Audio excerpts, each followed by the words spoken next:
Welcome, welcome everyone to Reading for Feeding. If you're joining us, which you am, appreciate you. A lot of you are probably getting an insight into what I do sometimes for a living, which is read audiobooks. I've never read Brothers Grimm. I would kind of like to, but yeah, we'll see what's going on here. I have to forewarn you, I am sight reading because I've been super busy lately and I haven't really had time to prep. Anyway, doesn't matter. We're all thumbs up. We're all good to go. Anyone, if you want, feel free to donate. There is a link in the chat which you can click through, which will take you through to a link. Or you can also just go on the Felix Project if you want, or just enjoy it anyway. Because don't worry, because either way, I've donated £100 towards the Felix Project for this stream. So we're feeding people either way. So if you're enjoying it, have a great one, and we'll see if we can get through to it. We're starting with the 6 servants, so maybe we'll even have a chat or discuss. And if you also have any ideas as things are going on how to maybe make the stream more interesting, or how we can evolve it, any stories you want read that are potentially in the public domain or royalty free, then just drop them in the chat and we'll work on that, because obviously this is the first one, so we're just cracking on and we're going to see what happens. So fingers crossed you all enjoy it. And now you can all hear me, I am going to crack on. So without further ado, let's get into it. The 6 Servants by the Brothers Grimm.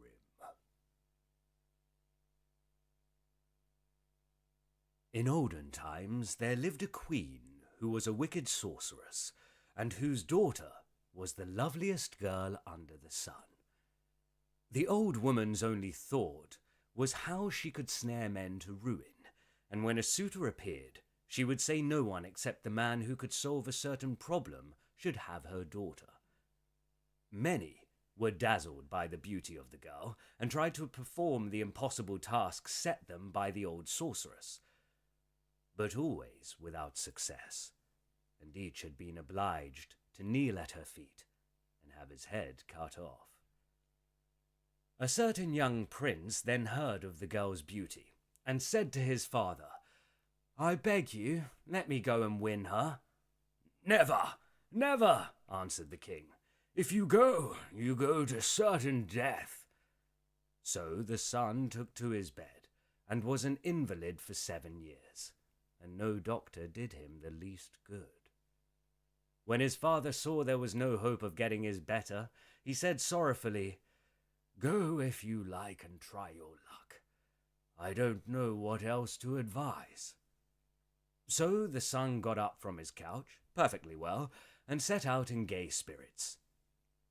It happened that as he rode over a common, he saw something on the ground in front like a great mound. This, when he came nearer, proved to be a very stout fellow who was lying stretched on the ground.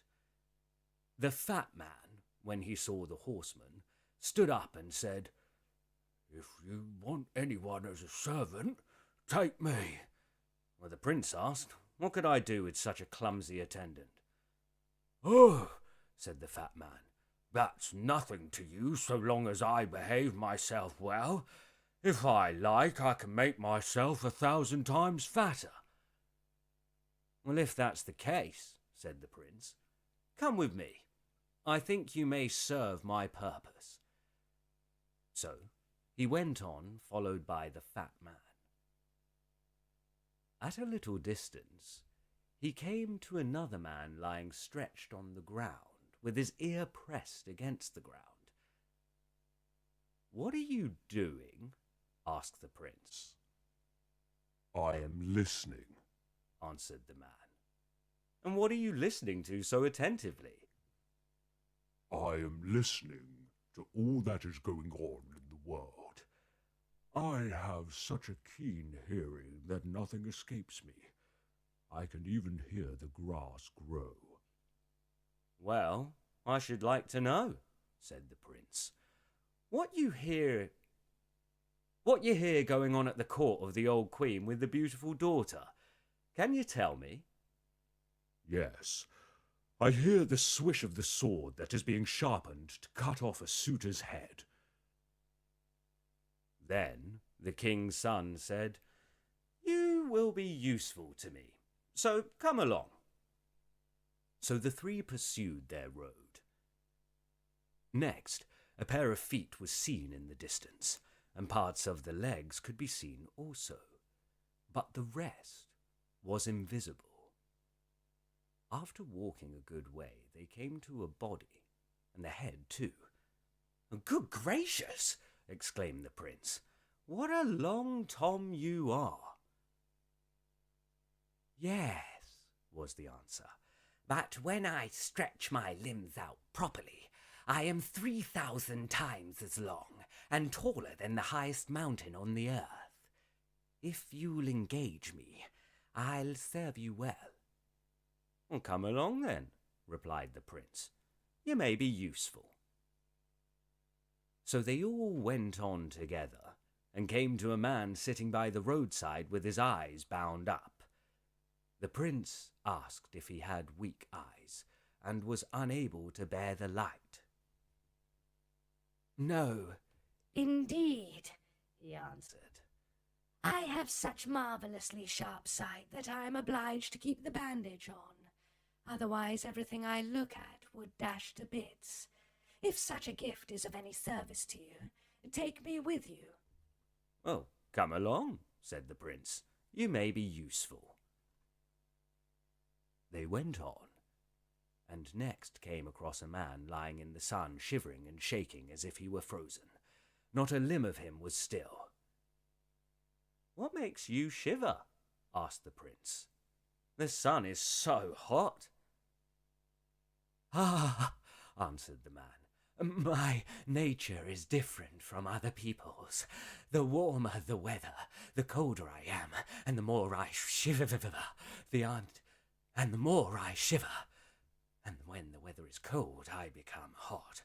On ice I cannot breathe for heat, and in the middle of a furnace I am so cold I don't know what to do."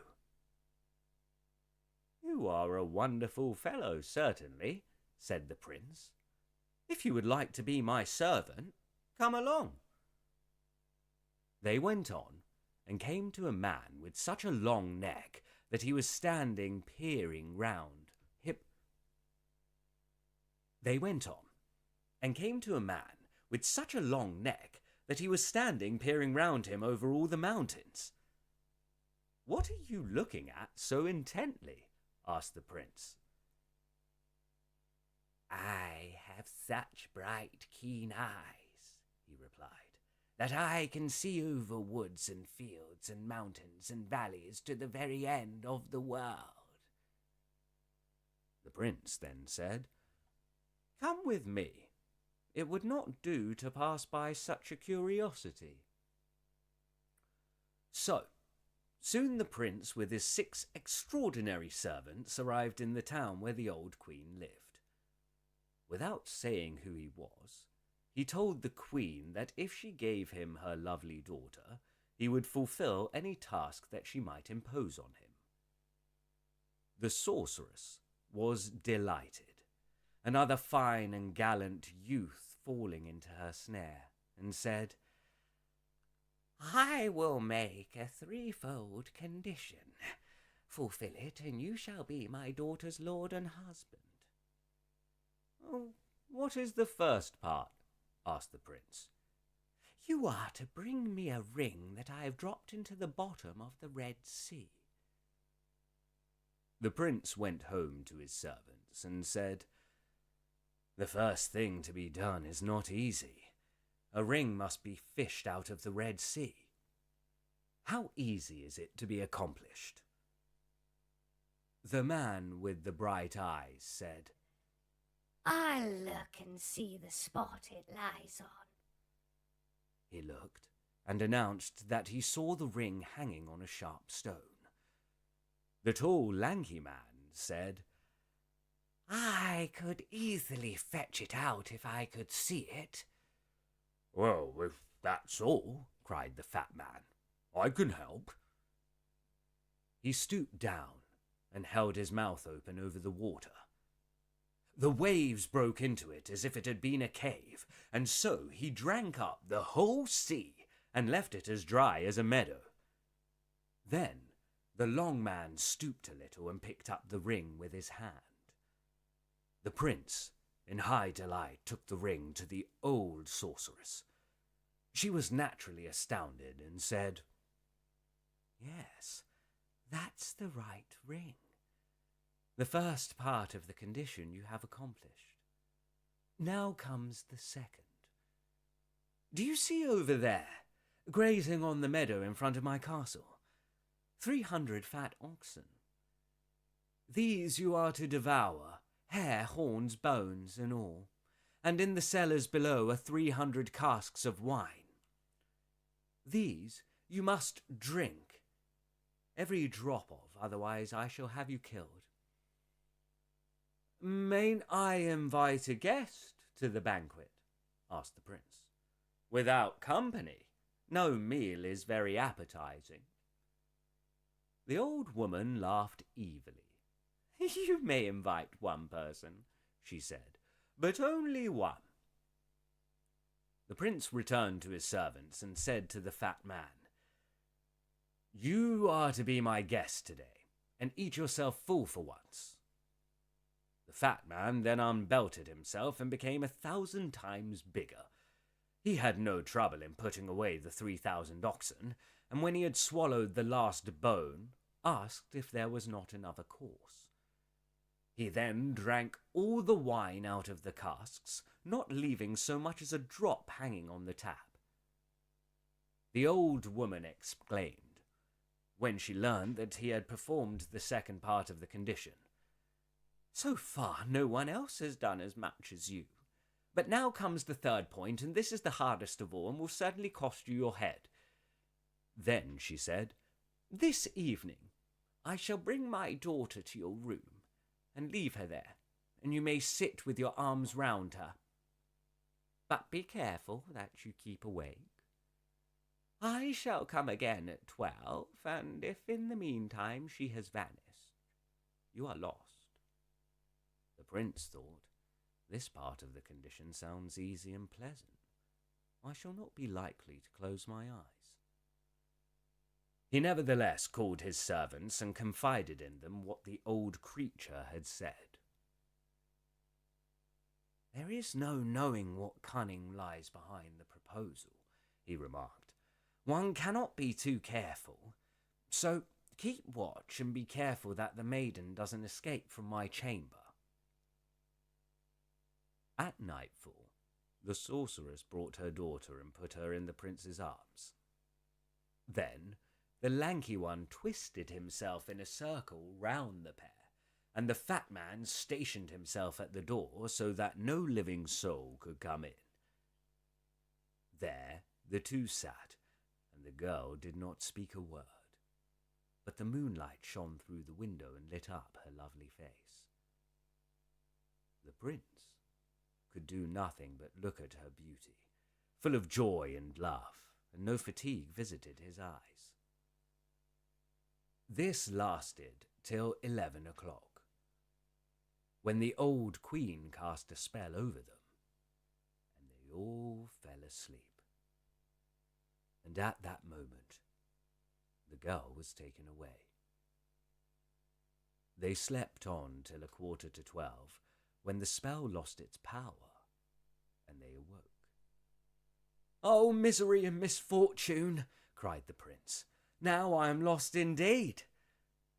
The faithful servants began to wring their hands, but the listener with the sharp hearing said,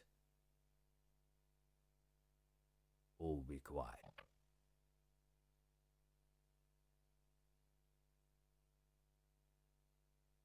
Quiet.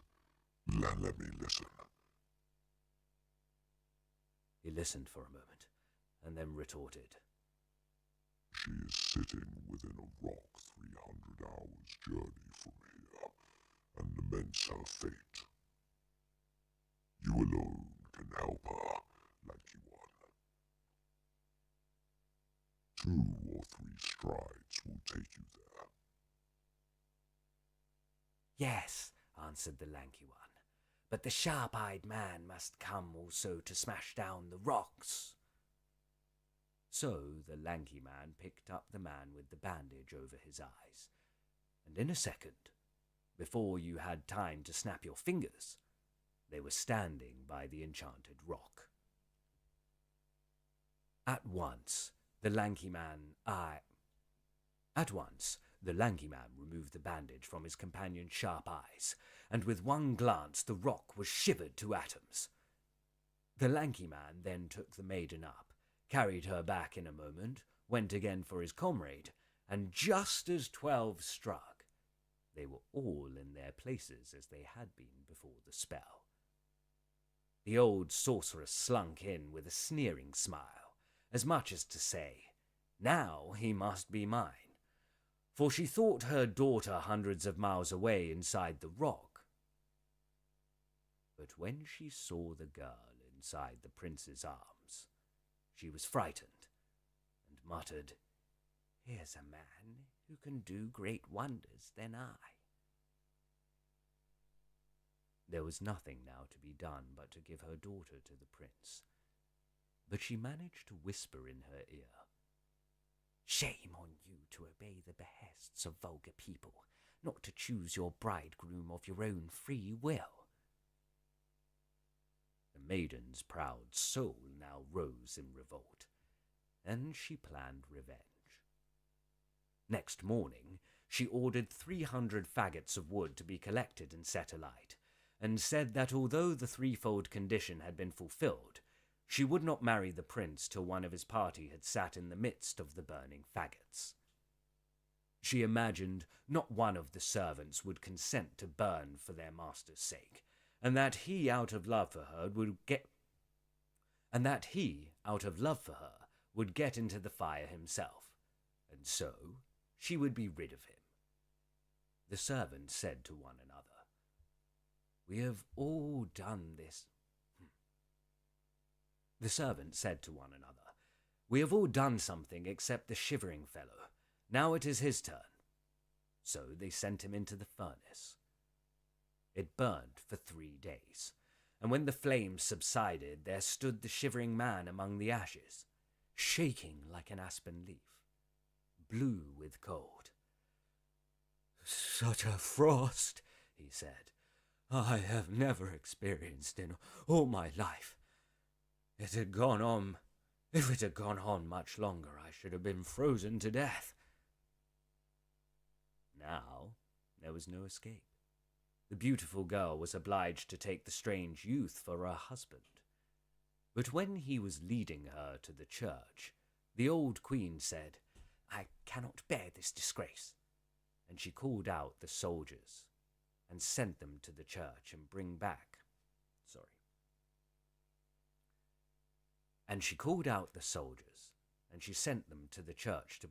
her daughter. The listener, however, had pricked up his ears and heard what the old woman was saying privately to her officers. "What shall we do?" he said to the fat man. The latter was ready with a plan, which was to pour out of his mouth a part of the Red Sea that he had swallowed, and this was enough to drown all the armed knights that came riding up to the church. When the sorceress knew this, she sent out large reinforcements, but this fared no better, for the sharp-eyed man took off his bandage and looked at them, and they fell to bits like broken glass. Now the ceremony proceeded without interruption, and when it was over, the 6 servants took their leave at the church door. "Your desires are now all fulfilled," they said to their master. "You have no further need of us. We will therefore travel on and seek our fortune." Half an hour's walk from the prince's castle, there was a village where a swineherd was tending his pigs. "Do you know what I really am?" the bridegroom asked his wife. "I'm not prince at all, but a swineherd, like that man over there who is my father. You and us You and I must go and help him now to feed the pigs." So he alighted with her at the inn and gave instructions that in the night her royal garments were to be taken away, and the landlady gave her a pair of coarse woolen stockings and an old petticoat to put on. In the morning, when she woke up, the princess thought, "I have deserved all this because I have been so proud and haughty." And she quite believed her husband was a swineherd, and she went out with him to feed the pigs. This lasted 8 days, and by the end of that time, her feet were torn and sore, and she wondered how she could stand it longer. Then some people came one day and asked if she knew who her husband really was, and she said, "Yes, he is a swineherd, and is just gone to drive a bargain in the town." They then said, "Come with us, and he will take you. Come with us, and we will take you to him." They led her up to the castle, and in the entrance in the royal clothes. At first, she did not recognize him. Wow, sorry. They led her up to the castle, and in the entrance hall her husband stood waiting to welcome her, attired in royal clothes. At first, she did not recognize him, but he took her in his arms and kissed her and said, "I suffered for you so much, and now you have suffered a little for me." Then the wedding feast was given in good earnest, and I wish you and I had been there. The end. So there you have it. Story 1 done. Let me know what you think in the comments. Any feedback? Anyone else there? I definitely need some water after that. And that is becoming it's a good fun story, I think.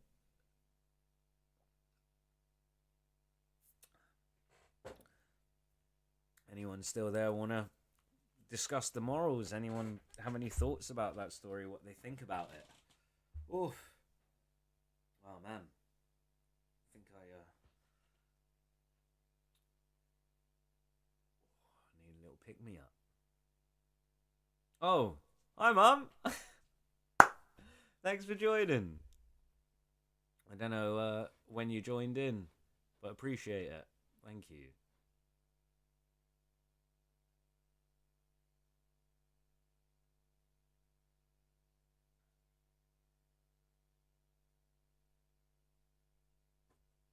Oh, right. Well, give me a sec. I'm just gonna nip out before we start the next story. I'll be right back. And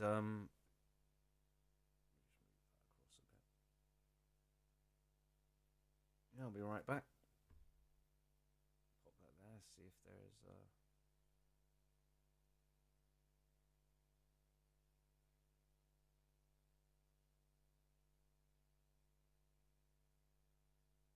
I think this is the first time everyone's been hearing me live, to be honest, Mark. So I hope you enjoy it. I hope you enjoy me Playing around with certain things, it's much more fun, I believe. So yeah, I hope you like it. That's a good point, Jam. How many stories would you like me to read? I was going to read 4. I think that is the longest one, if I'm being honest. So what I've got in the list is I've got the Gobblin Cobblers, which is a short story that's about 2 pages long. Then after that, need some. I don't need kids as in myself. Need kids to be joining. That's up to them. If hopefully it's not past the bedtime. Anyone who's got kids, they're more than welcome to join and get involved. Oh, everyone's been sending me messages about my sound now, so.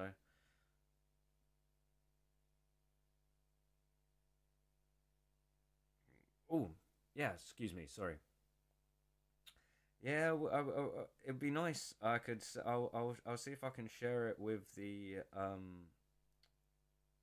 some of the parents of kids that I know. Up to them, really, if they really want to join. They're probably doing more interesting things. Um,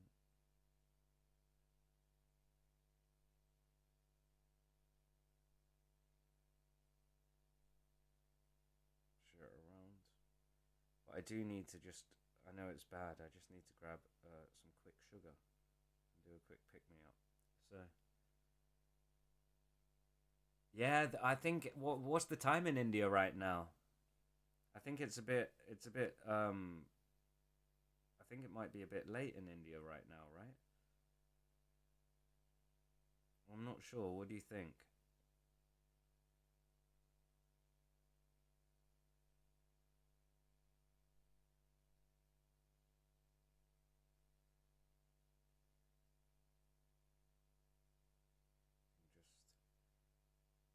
I'm just doing what you said, Ma. I'm trying to get more people with kids involved. I'm gonna quickly nip out and fill up a bottle of water.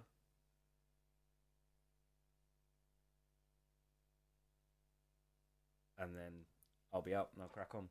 So yeah, Jam 4, unless you want some more or you want me to end it there.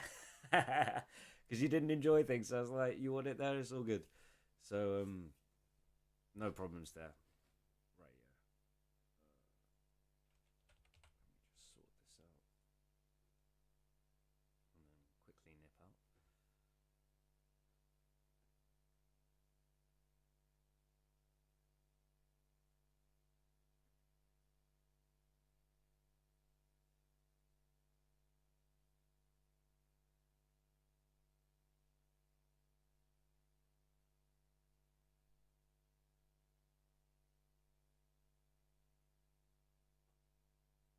There we go. I think that should be all gravy.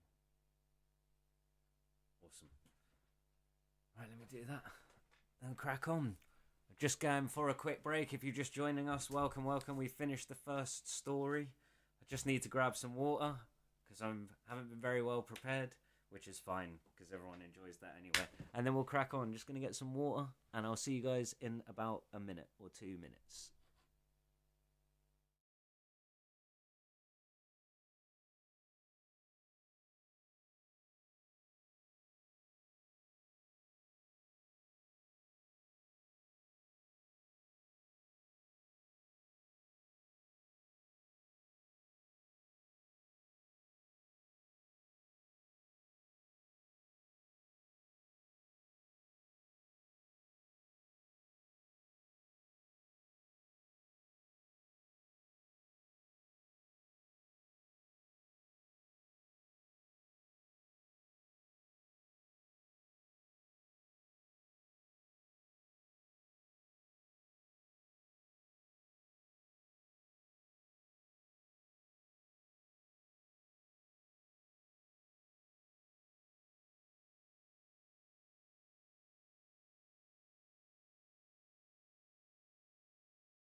Yeah. Excuse me, sorry. So yeah, so after this, it will be this whole stream will go completely live. I could edit it out, but I probably won't, or I'll edit out the beginning because as the guys who are here from the beginning realized that we we were we had to read the story twice. Let's just put it that way. So after we had to oh SLC, let's go. Thank you, appreciate you. We had to yeah, read the story twice and crack on again. So this one is a short one. I had planned 4 stories for today. I say planned, but I haven't. I haven't read them through, so this will be fun. So you can get an insight into my sight reading skills as a dyslexic person, and let that be an inspiration to you. That even if you are dyslexic and have problems, you can always find a way to solve them. So yeah, let's without further ado, if everyone's ready, let's crack on with the Goblin Cobblers. That just sounds funny in itself. The Goblin Cobblers. Yeah, the cobblers of the goblins. This book is published in 47 BC. Appreciate you. It's old. So also, that's great. I'll probably ask the chat now as well because it'll be super useful. So if you have any ideas of things that you want me to read on the next Reading for Feeding streams, or you want to send in some stories, if you've written something yourself, if you have anything that is within the royalty-free domain or is in public domain, so it's older than a certain time, then I can read it. No problems with it. Things that are heavily copyrighted, we can't do that. So we have to go for old school royalty-free text, and the Brothers Grimm is a very well-known set of stories. It's also kind of quite loosely tied to Timeless Tales, which is the audiobook that I have, which is in honor of Reading for Feeding as well, which you can find out on Amazon, Audible. I think it's on Spotify as well. Well, all the proceeds of that go towards feeding people as well. So yeah, if you have any ideas on how to... so royalty-free books you can search for online. Literally, you can type in royalty-free text. You'll find I think even things like Moby Dick and stuff are also like royalty-free now once they've gone through a certain amount of time. So you can definitely find that around online. One thing you just want to check as well is make sure no one's done a cheeky little reprint or a re-edit and then put some sort of copyright and sorted it out so they can own the rights. Yeah, we're not getting into that, but just send me ideas in the chat or send ideas to info@readingforfeeding.org and I'll take care of it. Hey, oh wow, amazing, appreciate it. So yeah, if you're joining us, we just ended up reading a story called Six Servants, which I'm not gonna lie was probably a difficult story to start with, seeming as we had so many different voices and we weren't aware of them as they were coming along. So without further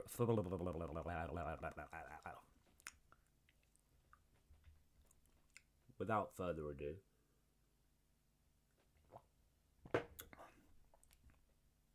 excuse me. Without further ado, let's crack on with the Goblin Cobblers. How's that? Yeah, we'll crack on with the Goblin Cobblers.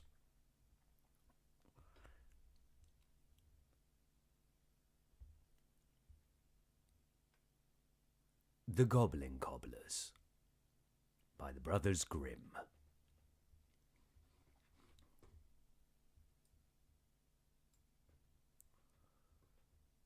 A cobbler, through no fault of his own, had become so poor that at last he had nothing left to make shoes with, except one piece of leather. He cut it out and found it would make just one pair. Then he went to bed and said his prayers, and because he had a good conscience, slept soundly. In the morning, when he had washed and dressed, he went to his table and prepared to work at his shoes, when, to his astonishment, he found them already made. Sorry about that. He could not understand at all how it had happened. He took the shoes in his hand and examined them. They were so carefully made that there was not a stitch in the wrong place. They were, in fact, models of good workmanship. A few minutes later, a customer came in and was so pleased with the shoes that he paid more than the usual price for them, so that the cobbler now had enough money to buy leather for 4 more pairs. Early the next morning, he found the 4 pairs finished, And so it went on. Whatever he cut overnight was made up by the morning. Till in time... Oh, what is that? That is old. Okay, sorry. Early the next morning, he found the 4 pairs finished. And so it went on, whatever he cut out overnight was made up by the morning, till in time his business became so prosperous that he was a well-to-do man. Now it happened one evening, not long before Christmas, that the cobbler said to his wife before going to bed, "Suppose we sit up tonight in order to see whose are the hands that have helped us so much." The wife agreed and lit a candle. Then they hid in a corner of the room behind some garments that were hung there, and watched. As midnight struck, 2 naked little men came in and sat at the cobbler's table. They at once took hold of the work which had been cut out, and with their tiny fingers began sewing, stitching, and hammering so that the cobbler, full of admiration, could not take his eyes from them. They did not leave off till they had finished the work, when they put everything in order and hurried away. The next morning the cobbler's wife said, "The little men have made us rich. We must give some proof of our gratitude. Running about at night as they do, they must be frozen without any clothes. I'll tell you what we'll do. I'll make each a little shirt, waistcoat, and trousers, and knit them a pair of stockings, and you shall make them a pair of shoes." Her husband approved the plan, and in the evening, when the clothes was ready, they placed their present, instead of the cut-out leather, on the table, and then concealed themselves to see what the little men would say. At midnight, the little men hopped in and were going to set to work at once, but not finding the leather and only the charming little suits of clothes, they showed signs of the greatest delight. Quick as lightning, they put the things on and sang. So decent and smart are we no more need cobblers be. And they jumped and danced about over the chairs and tables. At last they danced out at the door, and from that day they never came again. But the cobbler remained well off, and everything he undertook prospered. The end. Right, There we go. So that's a nice short one for you. Nice short one for you. The next 2 stories that we have, we can also discuss that if you want.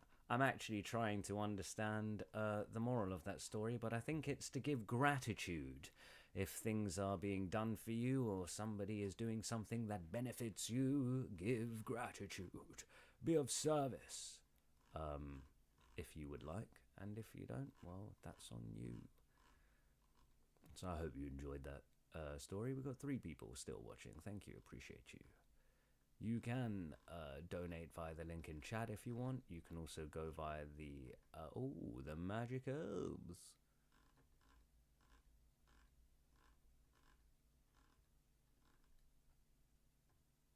I wonder what these magic herbs are.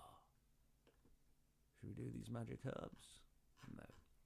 So one definite story that I'm going to read is Rumplestiltskin. So very much like that story. I think, if I'm being honest, I think that was the first Brothers Grimm tale that I'd heard in school, if I remember, in primary school. So yeah, let's have a look. Chat, does everyone will go for one more story. Make it the magic of 3, baby. I'm not even sure what's been going on. Give me 1 second. We've still got time. What do we think? 1 more story? 2 more stories? People, it is kind of boring, you see. I'm not gonna lie to you. It is kind of boring. This is what I do in a booth from 10 a.m. to to 6 p.m. and sometimes doing longer stints just sitting here and reading. And so any ideas on how to make it more visually appealing for people that are watching, to give them more value, any of that stuff, just throw it in the chat. Really appreciate it. Really appreciate the feedback as well. I enjoy it. So if we're going for 2 more stories, how about this? How about you guys pick a story? I've picked Rumplestiltskin, and you guys pick a story. So give me 1 sec. I'm gonna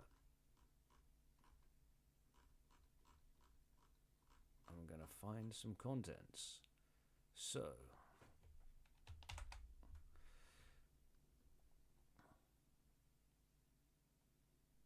lovely. So we have oh man, if you guys choose Hansel and Gretel, I'll be very upset.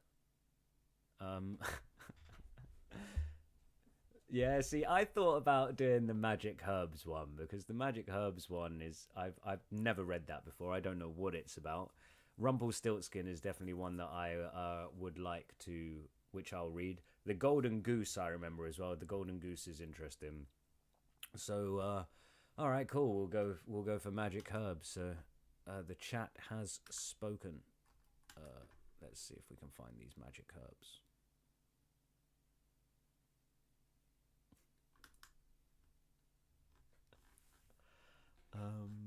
Okie dokie. Them herb. Well, it is only us in it, so we don't really have to worry about it. Okay, we have an ugly old hag who's gonna turn up. An ugly old hag. I wonder, would you guys like to go through the characters before, or you want to get surprised? I'm quite interested to see what happens myself, if I'm being honest.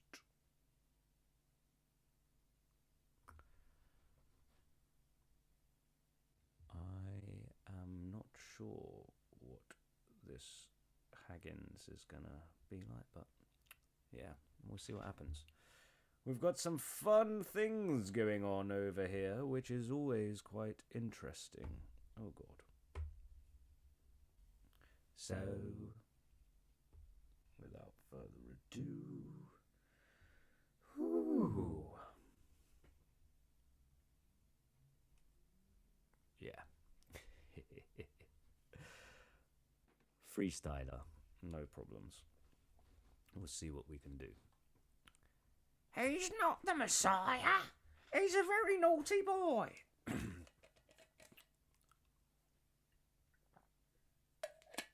Right.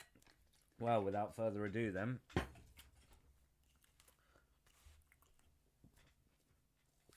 Without further ado. Let's crack on with them magic herbs. And we'll see what happens.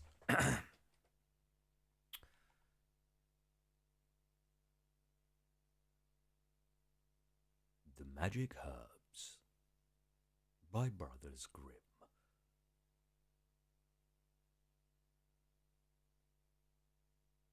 Once upon a time, there was a young hunter who went into the wood in search of a game. He wasn't in search of a game. He was in search of game. He was of a bright and cheerful disposition, and as he walked along, he whistled on a leaf. An ugly old hag appeared and said to him, "Good day, dear hunter. You seem merry and content, but I am hungry and thirsty, so give me a trifle." The good-natured fellow's pity was excited, and he put his hand in his pocket and gave her a bit of his fortune. Then he wished to walk on, but the old hag held him back and said, "Listen, dear hunter, as you have such a kind heart, I will give you a present. Go your way, and after a while you will come to a tree on which sit 9 birds with a mantle in their claws.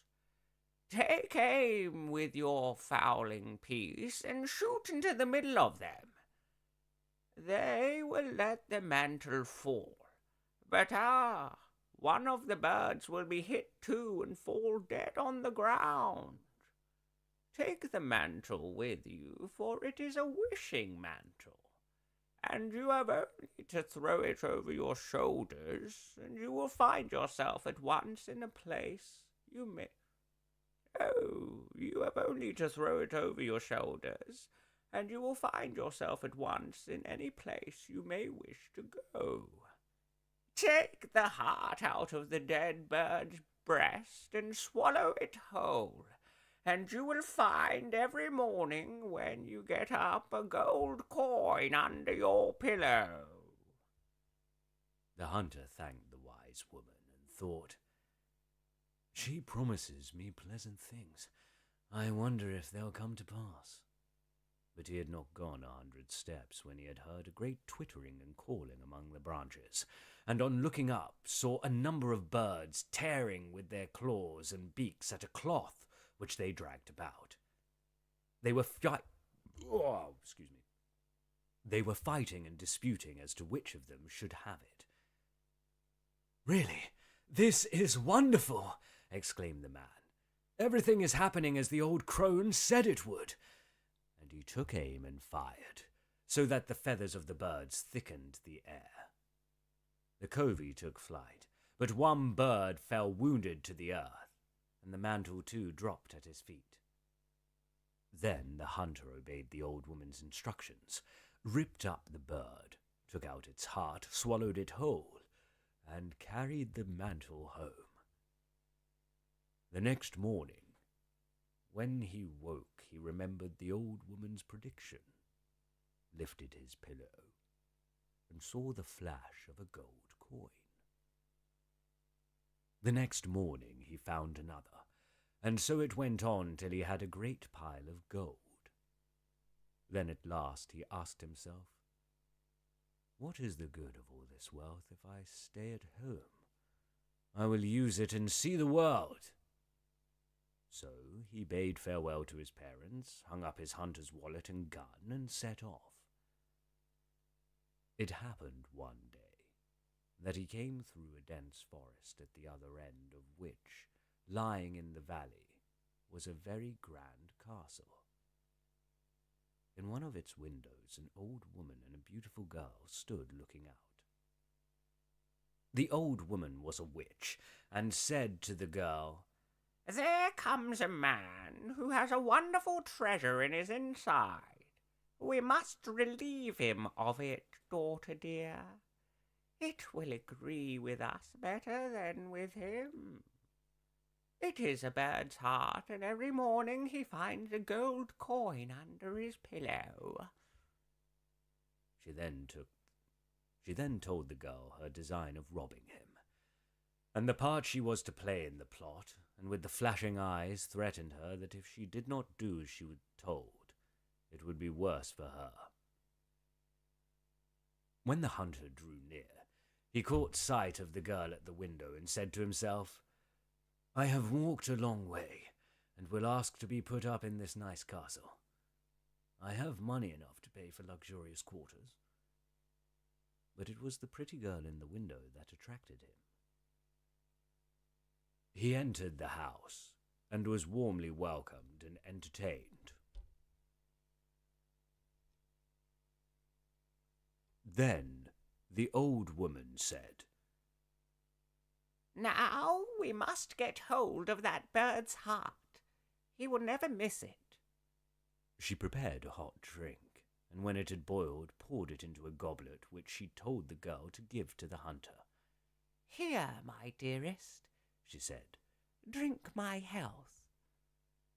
He took the goblet and drained it. When he had reached the dregs, the bird's heart came out of his body. The girl picked up on the sly and swallowed it herself. From this time forward, he found no gold coins under his pillow, but from under the girl's pillow the old witch reaped a rich harvest.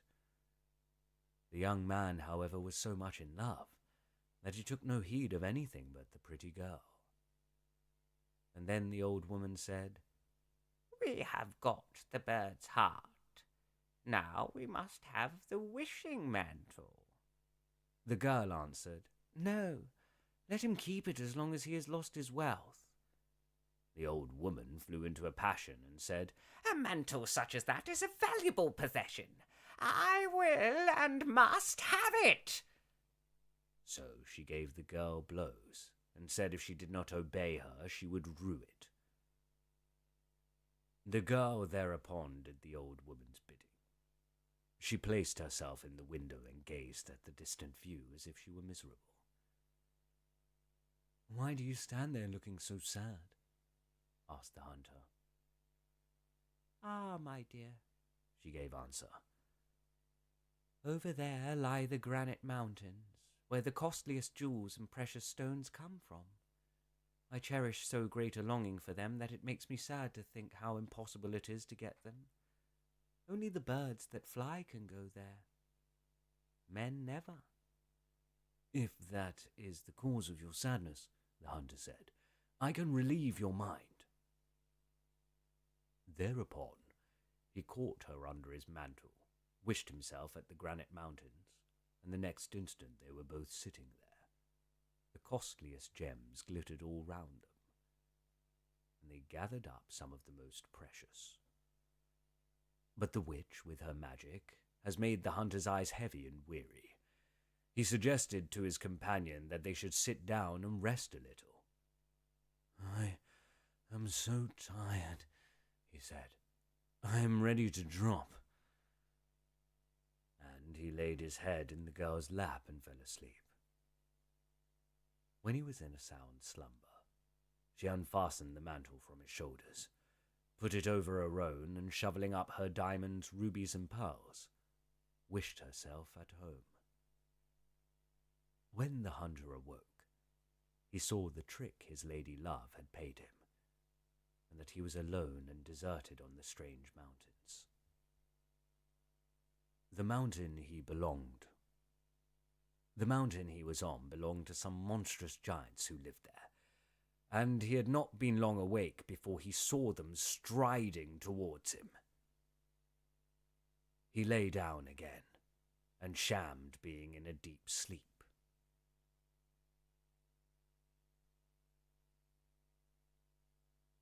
The first giant stumbled upon him with his foot and exclaimed, "Here, a miserable earthworm lying outside." "Trample on it," said the second. But the third said, "It's not worth the trouble. Let him be. He can't stay where he is. If he climbs higher, to the top of the mountain, the clouds will carry him away." They went on, and the hunter marked what they had said. When they were out of sight, he stood up and climbed to the top. He sat there a few minutes, and then a cloud floated near. He caught hold of it, and after being wafted about in the sky, was dropped into a garden of herbs. The hunter looked round and said, "I haven't had much to eat lately, and I am hungry. But here is no sign of apples and pears, or fruit of any sort. Nothing but vegetables and herbs." At last, necessity drove him to appease his hunger with a salad. "Though not very nourishing," he reflected, "it will at least refresh me." So he chose a fine lettuce, ate some, and at once experienced an extraordinary sensation. He felt himself changing utterly. He developed 4 legs, a thick head, and 2 long ears. To his horror, he saw that he was now an ass. Still feeling hungry, however, he grazed on another vegetable, and discovered that he was changing again back into his human shape. After that, he lay down and slept off his weariness. The next morning he took a specimen of both salads. "These," he said to himself, "shall help me to recover my property and punish the unfaithful." So, with the bundle of salad in his pocket, he went to search for the castle in which his lady love lived. He found it after 2 days' wandering. He stained his face brown so that his own mother would not have recognized him, and went up to the castle asking to be taken in. "I am so exhausted," he said. "I cannot go another step." The witch asked, What is your business, my good fellow? Who are you? "I am one of the king's scouts," he answered, "and I have been sent out to find the most costly salad under the sun. I am thankful to say I have been successful, and have it with me." At the mention of a choice salad, the old witch's mouth watered, and she said, My dear fellow countryman, let me taste this wonderful salad. "Why not?" he said. "I have brought away 2 bunches and can easily give you one." And he handed her the dangerous kind. The witch suspected nothing, and took it into the kitchen to prepare it herself. When it was ready, she could not wait till it was on the table, but took a leaf or 2 and put them in her mouth. Directly she had swallowed it, she had lost her human form and ran away across the yard, an ass. Then the servant girl came into the kitchen, and seeing the salad was ready, took it to carry upstairs. But from old habit, tested it on the way, became an ass likewise, and ran after the other one into the yard. Meanwhile, the hunter sat waiting with the pretty girl for the salad, but as no one brought it, she said, "I wonder where the salad is." The hunter thought, "The herb is beginning to act by this time," then said aloud, "I will go down to the kitchen and inquire for it." When he got there, he saw the 2 asses rambling about in the yard and the salad on the floor. He picked up the remaining leaves, laid them on the dish, and took them up to the girl. She ate some of it, and like the others was at once deprived of her human form and ran into the yard an ass. Afterwards, the hunter washed his face, so that the transformed one should recognize him, and going into the yard said, "Now you shall pay the penalty of your falseness." So he bound them together with a rope and drove them along till they came to a mill. He tapped on the window pane, and the miller put out his head and asked what was his business. "I have 3 stubborn animals," he answered, "that I can't keep any longer. If you take them off my hands and give them board and lodging, I will pay you well." "All right," said the miller, "but what shall I do with them?" Then the hunter told him to give the eldest ass, the witch, 3 beatings a day and only 1 meal, the second ass, the servant girl, 1 beating and 3 meals, and the youngest, his former sweetheart, no beating and 3 meals, for he could not harden his heart to allow the girl to be beaten. After this, he returned to the castle and found there all he wanted. In a few days the miller came and informed him that the old ass who had been given 3 beatings and only 1 meal a day was dead. "The 2 others," he went on, "are still alive and get 3 meals, but they're so depressed and sad, I don't think they can last much longer." The hunter, touched at this, allowed his anger to abate, and told the miller to drive them back to him. When they came, he gave them the other bunch of salad to eat, so that they should become human beings again. Then the pretty girl fell at his feet and said, "Alas, my love, my mother forced me to do wrong. Pardon me, for I did it against my will. I love you dearly. Your wishing mantle hangs in a cupboard over there." This quite pacified him, and he said, "Keep them both, for it is all the same thing." I intend to make you my wife. And so they married, and lived happily together, till they died.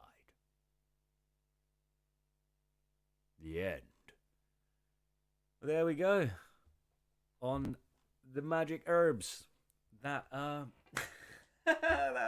that's a pretty mental that's a pretty mental story, to be honest. Yeah, that's what I'm saying, man. Like, I probably should have picked something a bit more PC. We're probably glad we don't have young kids in here, because what's that about giving them beatings? Like, you're not allowed to beat women up. That's a madness. Honestly. That is absolutely crazy. All the Jam, you legend. Thanks so much, Jam. Appreciate you. Thanks for your donation. Genuinely appreciate you.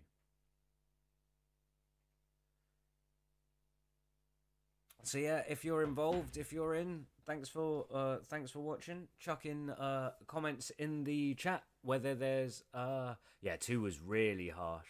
No, 2 is not harsh. So I've got I'll put the link in the chat again. Give me 1 sec. There you go. I'm gonna read Rumplestiltskin, but Rumplestiltskin will make the last one then, I guess. Because my partner is cooking some delightful food. I think she's actually cooking it from a recipe from Mr. Toddywaller's Simple Vegetarian.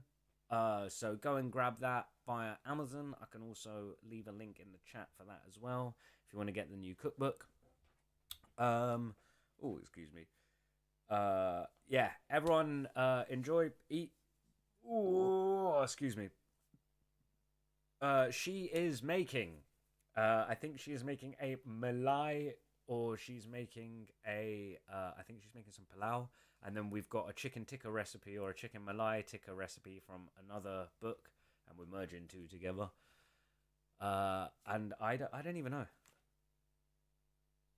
I can't hear any cooking, so I don't know if she just abandoned me and left. So we'll see.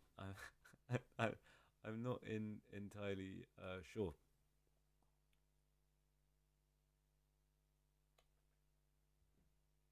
But yeah, I got one more story left, and then I'll be. Sorry, 1 sec. Appreciate you guys.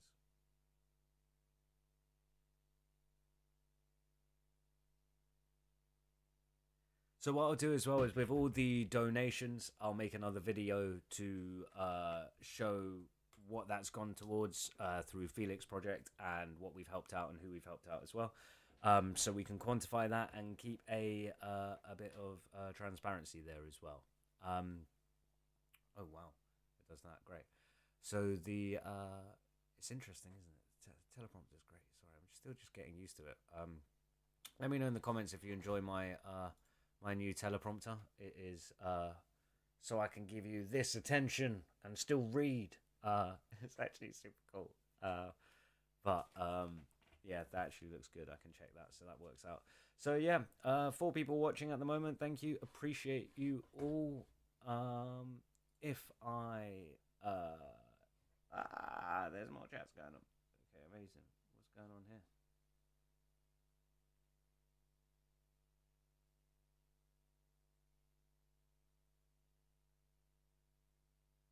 Ooh, sorry about that, guys. Right, so let us get into the. Should we make it the last story? Does anyone want any more? I mean, how long have we been going for? About an hour. That's not bad. That's not bad. Barely anything compared to the main things. But yeah, let's see.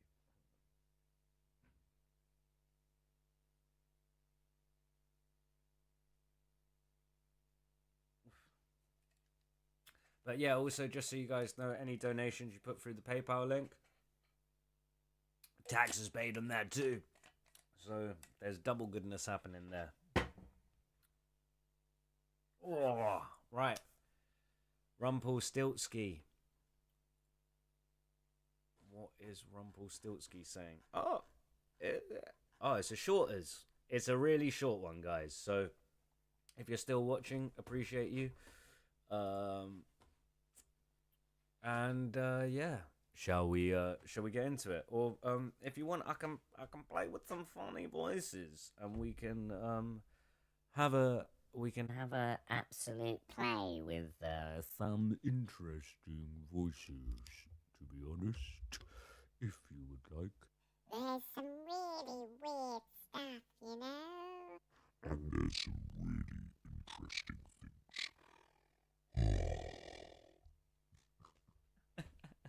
No, I'm just playing. But we can have some fun.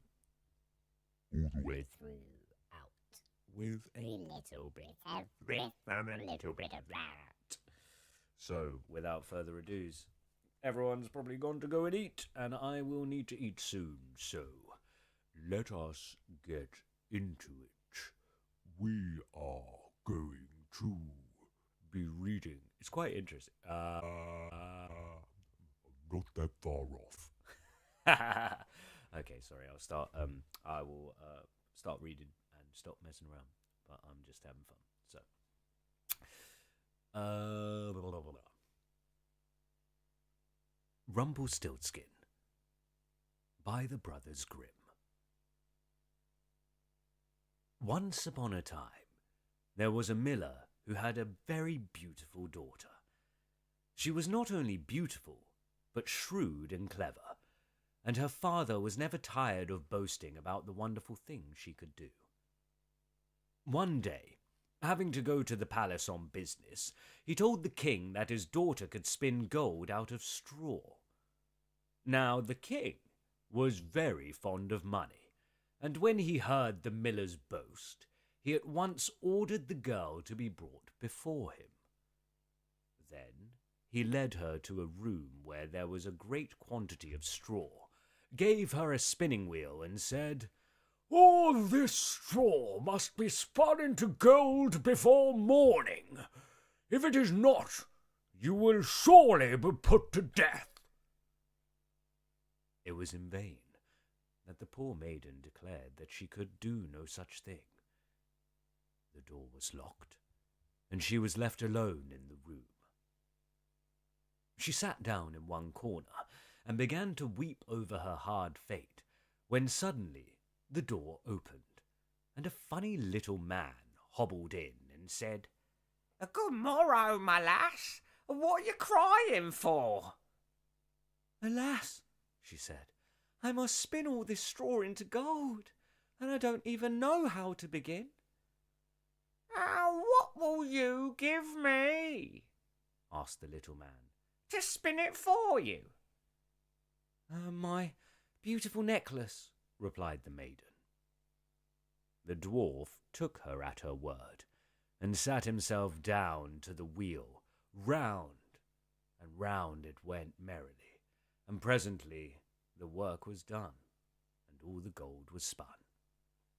When the king came and saw this, he was greatly surprised and pleased, but his heart grew still more greedy, and he shut up the poor miller's daughter in one and When the king came and saw this, he was greatly surprised and pleased, but his heart grew still more greedy, and he shut up the poor miller's daughter in another room with a fresh task. She knew not what to do, and sat down once more to weep. But the little man presently opened the door and asked, What will you give me to do your task? The diamond ring," she replied. So her little friend took the ring and worked away at the wheel till by morning all was finished again. The king was greatly delighted to see all this glittering treasure, but still he was not satisfied, and took the miller's daughter into a yet larger room, and said, "If all this is spun tonight, you shall be my queen." As soon as she was alone, the dwarf came in and asked, What will you give me to spin the gold for you this third time? I have nothing left to give, said she. Then promise me, said the little man. When your first little child,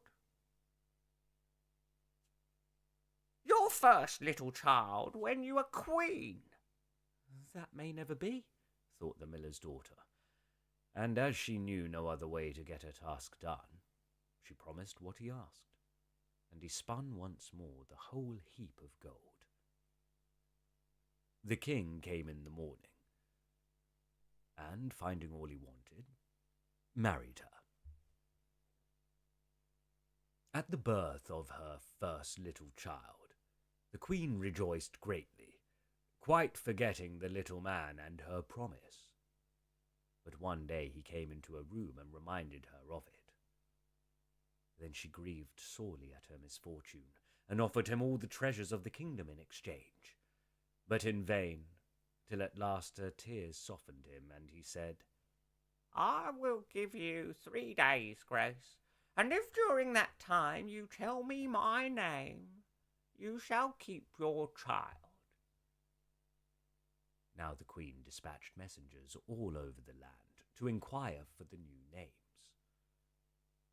The next day the little man came, and she began with Timothy, Benjamin, Jeremiah, and all the names she could remember. But to all of them he said, That's not my name. The second day she began with all the comical names she could hear of, Bandy-legs, Hunchback, Crookshanks, and so on. But the little old gentleman still said to every one of them, That's not my name.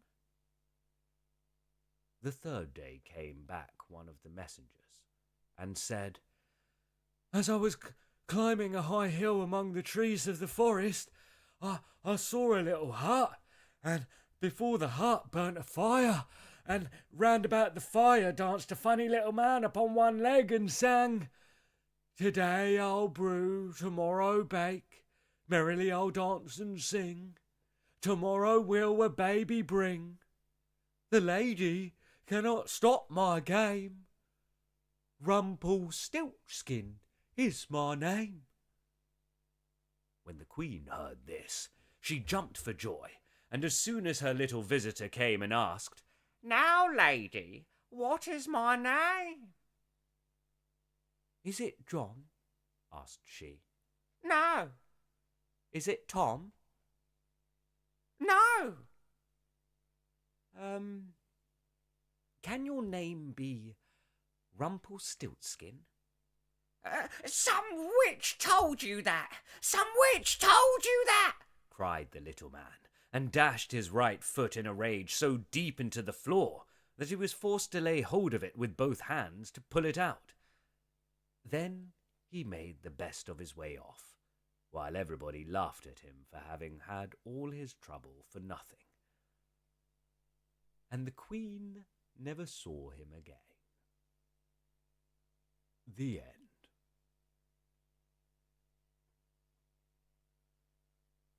So thanks for watching that. I would definitely argue that is a horrible moral. Basically, let someone do all your work for you. They will ask for something, and when the time comes, you don't want to pay them for their dues. So you basically ridicule them in front of everyone and send them on their way. Oh! Well, thanks for joining us. Thanks for watching. Appreciate you. Oh, 28 individual views. Thanks for that. Appreciate that. Thanks for joining in. We made some donations. We got some donations. We managed to feed people. Well, we'll be feeding people soon. There is link in the bio to donate if you want. Please send me suggestions of things you'd love to see read, and any ideas on how we can make it more how we can make the stream more visually interesting, or maybe I'll try and sync up a visualizer, or just something going on that doesn't feel so boring for people. Because already looking at the analytics, we know we need to change this and make this a bit more interactive. So appreciate you. Thanks for watching. This is Reading for Feeding. and we're going to feed people with stories. Yes, we are.